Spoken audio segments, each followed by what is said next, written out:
Oh, kepala pelayan. Selamat datang. Silakan duduk dan minum dulu. Tenang saja. Aku memanggilmu ke sini hanya untuk menemaniku minum. Aku bosan sendirian karena semua orang fokus dengan medan perang.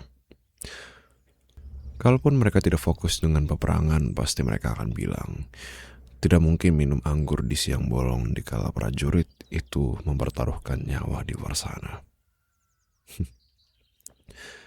Jadi, minumlah.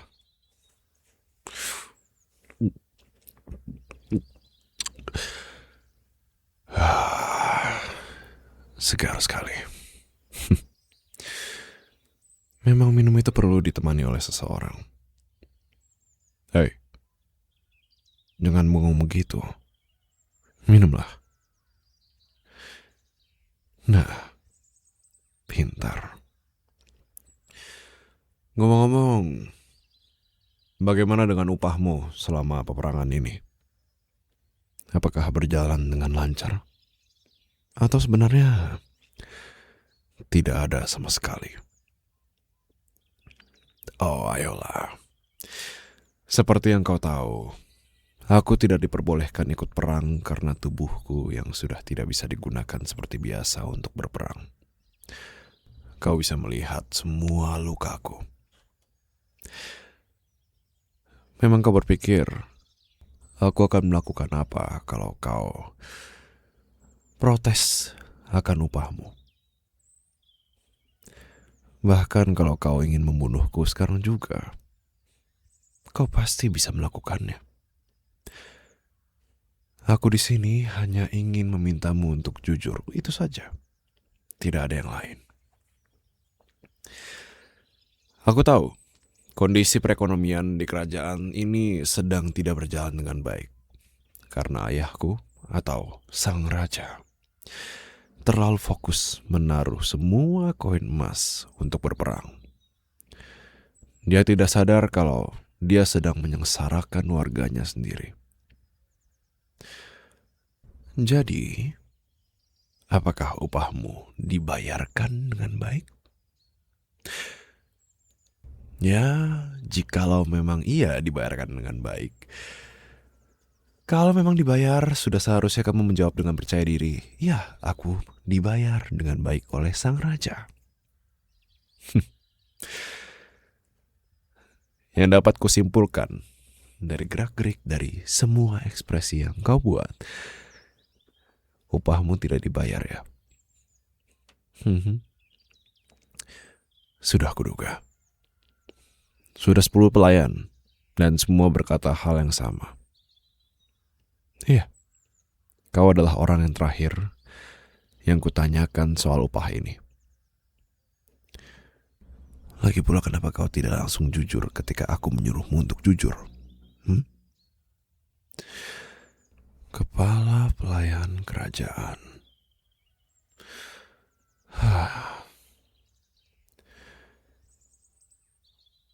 Kepala pelayan kerajaan, maaf aku sebagai penyampai pesan dari sang raja mengucapkan permintaan maaf yang sebesar-besarnya.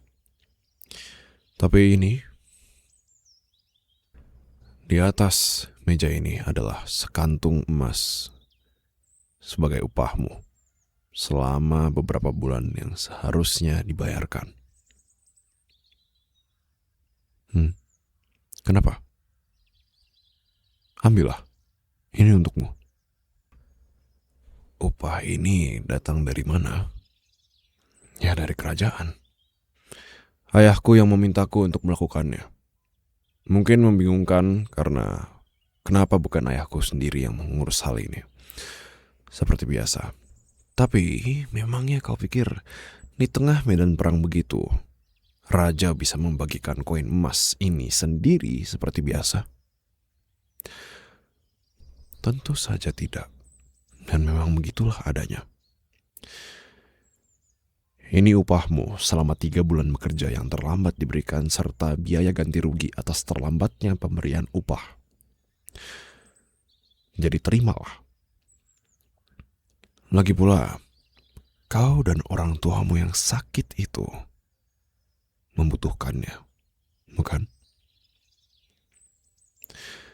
Tidak penting aku tahu orang tuamu sakit dari mana.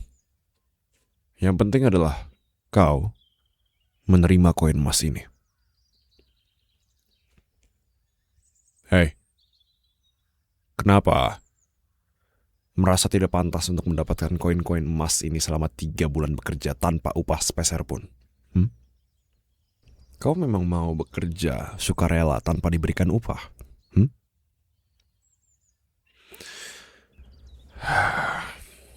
Tidak kusangka.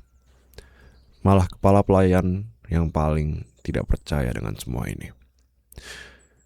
Padahal 10 pelayan lainnya langsung sujud berterima kasih setelah mendengarkan ini. Ya, aku memberikan upah pada 10 pelayan lainnya yang kupanggil ke dalam ruangan ini. Baiklah kalau begitu. Jadi kau mau kusimpan saja upah ini dan bilang ke raja kalau kau menolak upah darinya, begitu? Kau tahu kan, kalau menolak upah ini sama dengan tidak menghormati kebaikan hati sang raja. Menolak kehendak raja. Kau tahu konsekuensinya, bukan?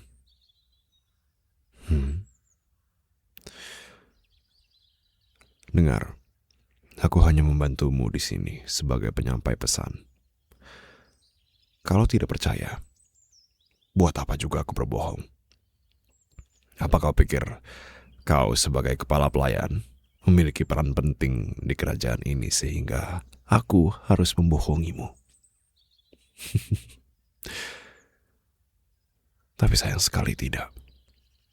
Membohongimu dengan memberi sekantung emas ini tidak akan membawaku kemana-mana. Pikirkanlah dengan kepalamu. Mana mungkin aku mengurus hal seperti ini kalau bukan perintah dari raja? Kalau kau masih belum bisa percaya, lihatlah ini. Kau bisa melihat surat perintah yang ditugaskan kepadaku yang telah ditulis di medan perang. Ada cap kerajaan yang bisa kau lihat. Surat ini sampai di pagi hari, diantarkan oleh burung merpati kerajaan. Bagaimana? Apakah semua sudah cukup jelas di sini? Tidak ada yang perlu kau pertanyakan lagi, bukan? Kalau begitu, silahkan. Ambil sekantung emas ini dan pergilah ke kedua orang tuamu. Oh, satu hal. Sebelum kau pergi, jangan lupa kau sudah tidak menghormatiku dengan mempertanyakan apa yang aku lakukan ini atas perintah raja atau justru bukan atas perintah raja. Jadi kau harus membayar. Oh, tidak. Tidak dengan koin emas. Aku tidak tertarik dengan koin emasmu. Aku punya lebih dari yang kau bisa bayangkan. Aku lebih tertarik ke rasa. Kemarilah.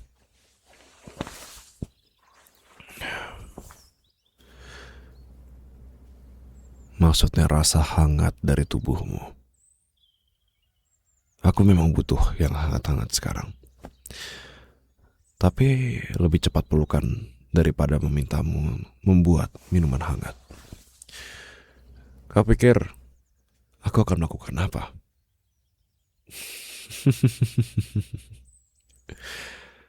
Oh, kepala pelayan kerajaan. Kau kubiarkan lolos kali ini. Kalau aku mengadukan hal itu ke raja, mungkin kau akan langsung dipenggal karena kau baru saja terlihat berharap sesuatu yang lebih daripada pelukan. Sudahlah. Aku pikir aku sudah cukup menahanmu lama di sini. Pergilah. Dan terima kasih ya.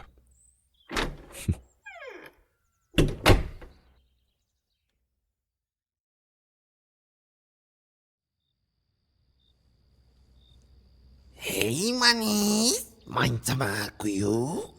Aku ini jenderal perang loh. Akanlah jadi mandat dari raja untuk melayaniku. Maaf Jenderal, dia memang cantik dan manis.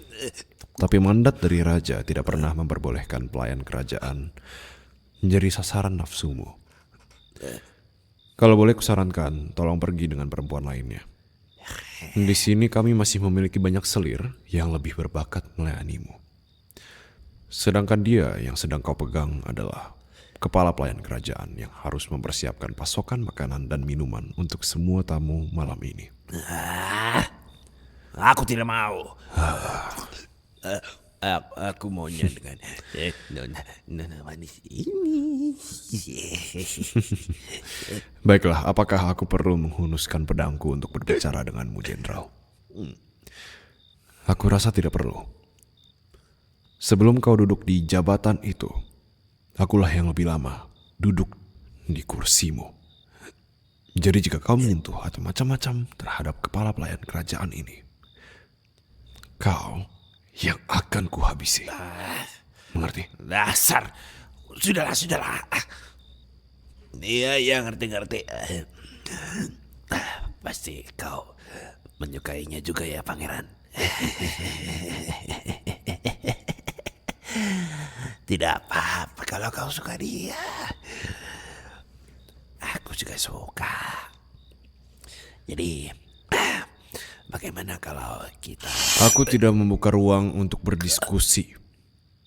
Dan untungnya, aku sedang merasa baik hati hari ini. Jadi kembalilah ke aula atau hanya kepalamu yang akan kubawa kembali ke aula untuk merayakan kemenangan perang ini. Baik, Pangeran. Aku kembali. Maaf, aku tadi tidak sedang sadarkan diri. Dasar tua bangka yang tidak tahu diri. Jenderal perang yang bahkan tidak becus. Menang hanya karena keberuntungan. Kenapa juga ayah bodoh itu memilih orang yang tidak berbakat untuk menggantikanku? Oh, maaf. Kukira kau langsung pergi, kepala pelayan. Kau tidak seharusnya mendengar itu. Kalau begitu sekarang, kau yang akan kubunuh. Bagaimana? Maaf, aku bercanda. Siapapun juga tahu kalau aku memang suka berkata apa adanya atas apa yang kurasakan. Jadi siapapun tahu, aku benci orang tidak kompeten seperti orang itu. Kepala pelayan, kita bertemu lagi. Oh, dan tenang, kau sangat amat kompeten dan membantu di kerajaan. Termasuk membantuku. Aku mengakuinya. Tanpamu mungkin kerajaan ini sudah luntang-lantung tidak jelas mengurusi pelayanan kerajaan. Jikalau diingat, kau adalah pelayan yang memperbaiki beberapa sistem pelayanan kerajaan yang bobrok. Dan tentu, aku sangat amat berterima kasih akan hal itu.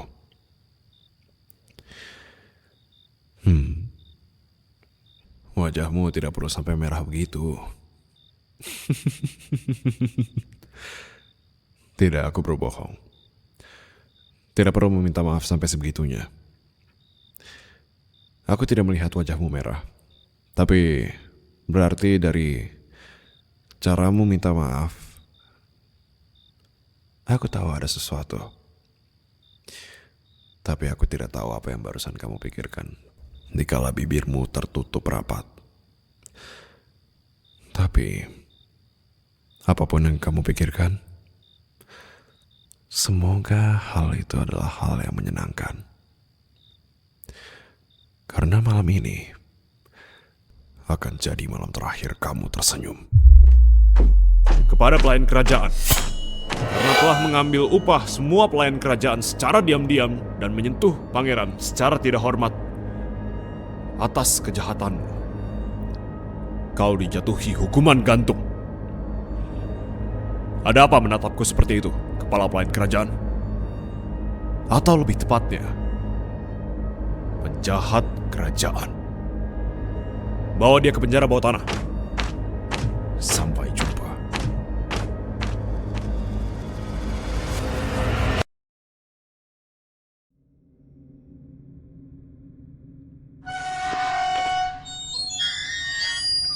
Halo.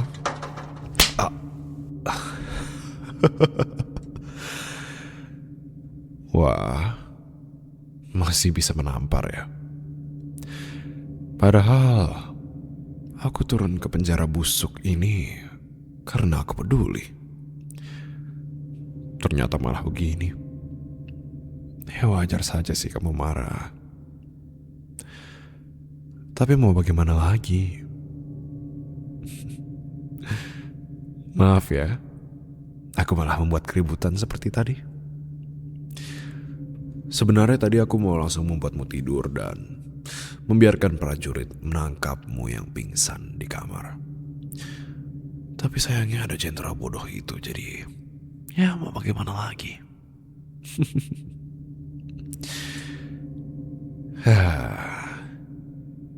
Syukurlah ya, semua berjalan sesuai rencana.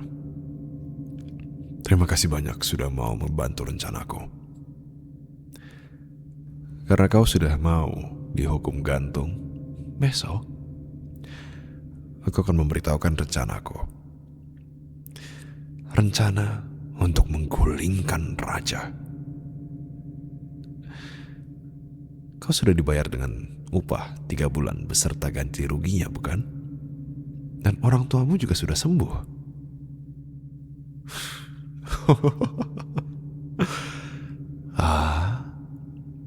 Aku pembohong.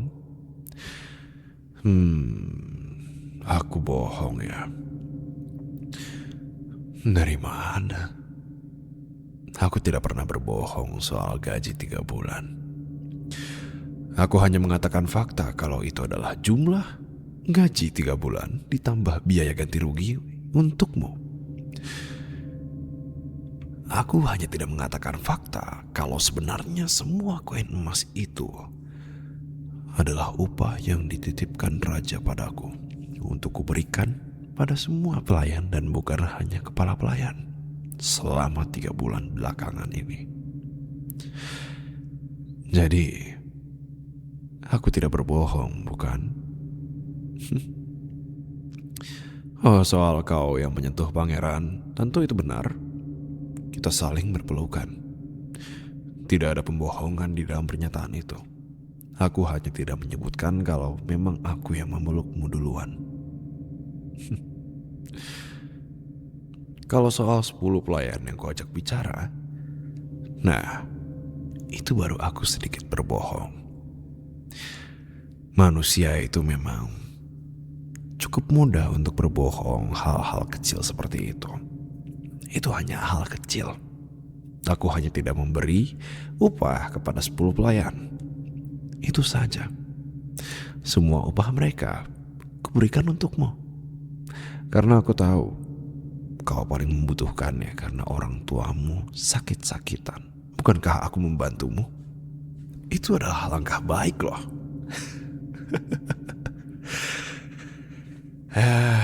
Lagi pula, itu salahmu sendiri. Kenapa kau tidak bertanya kepada pelayan lain?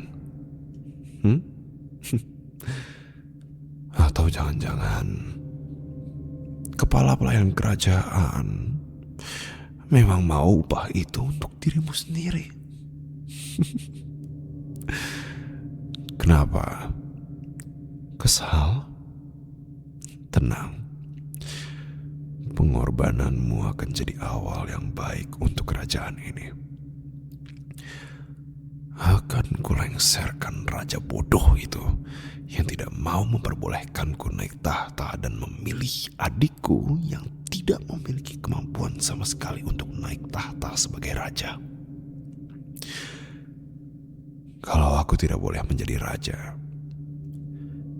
maka siapapun tidak akan ada yang menjadi raja.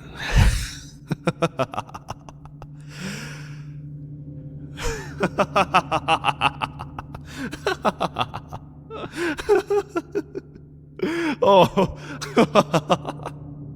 Oh, jangan membuatku tertawa lebih jauh daripada ini. Perutku bisa sakit. Oh, manis. Tidak ada yang bisa mendengarmu dari bawah tanah ini. Ya, memiliki wajah cantik dan manis memang memiliki harga yang harus dibayarkan. Misalnya, otak yang kurang pintar. Tidak ada orang dengan otak yang bisa berfungsi dengan baik bisa percaya pada pengkhianat, terutama orang yang telah korupsi sepertimu. Siapa yang akan mereka lebih percaya? Pangeran yang sudah menyelamatkan kerajaan ini dari perang yang sangat amat banyak? Atau justru kau, kepala pelayan kerajaan, yang sangat amat berjasa?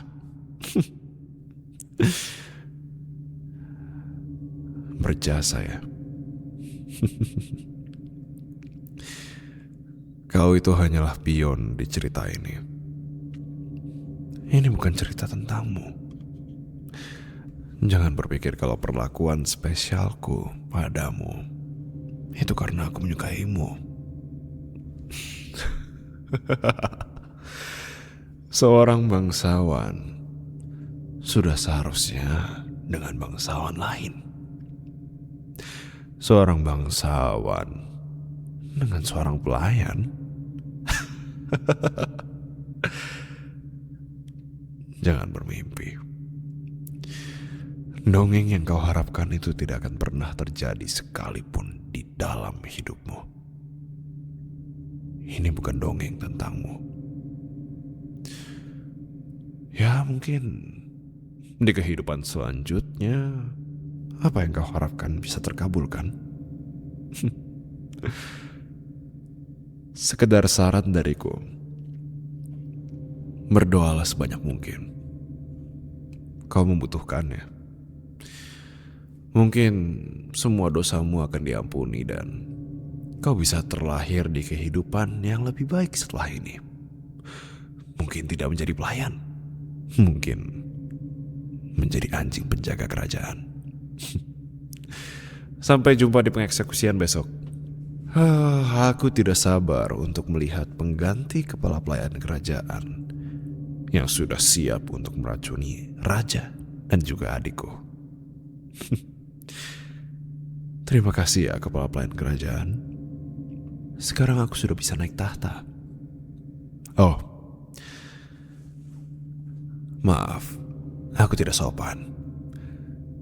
Mungkin bayaran koin emas itu masih kurang banyak ya untukmu. Biarpun orang tuamu sudah sembuh, tapi seharusnya aku bisa memberi hadiah kecil untukmu. Kemarilah. Memukulku seperti orang putus asa.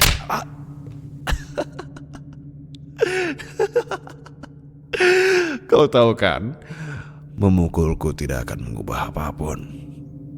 Kau hanya akan membuat hukumanmu jauh lebih berat.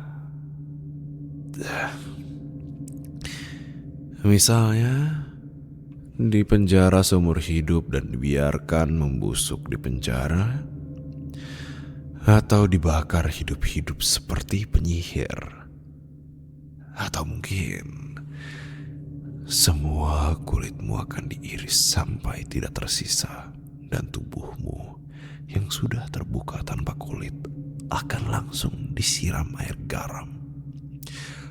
Lalu kau akan dibiarkan kehilangan darah disertai nyeri yang hebat sampai kau meninggal. Kau pilih yang mana, kepala pelayan kerajaan? Oh, atau kau memang ingin bertemu dengan penciptamu sekarang juga?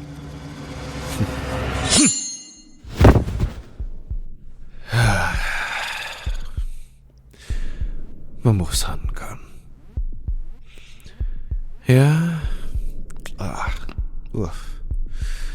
tinggal bilang kalau kamu memukulku dan aku membela diri sampai memenggal kepalamu. Ya, pembelaan diri yang kurang masuk akal, tapi pasti penjaga dan semua orang bodoh itu bisa kubodohi.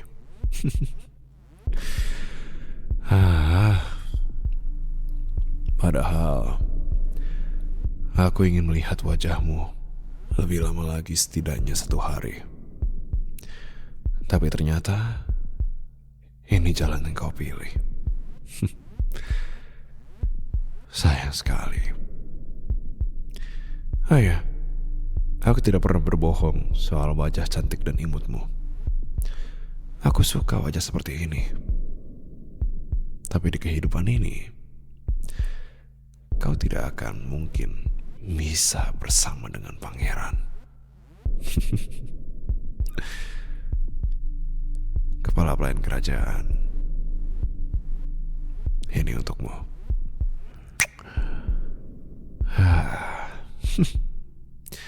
Oh, mencium orang yang sudah mau meninggal memang memiliki rasa yang berbeda. Baiklah, saatnya pertunjukan sesungguhnya. Aku yang akan menjadi raja.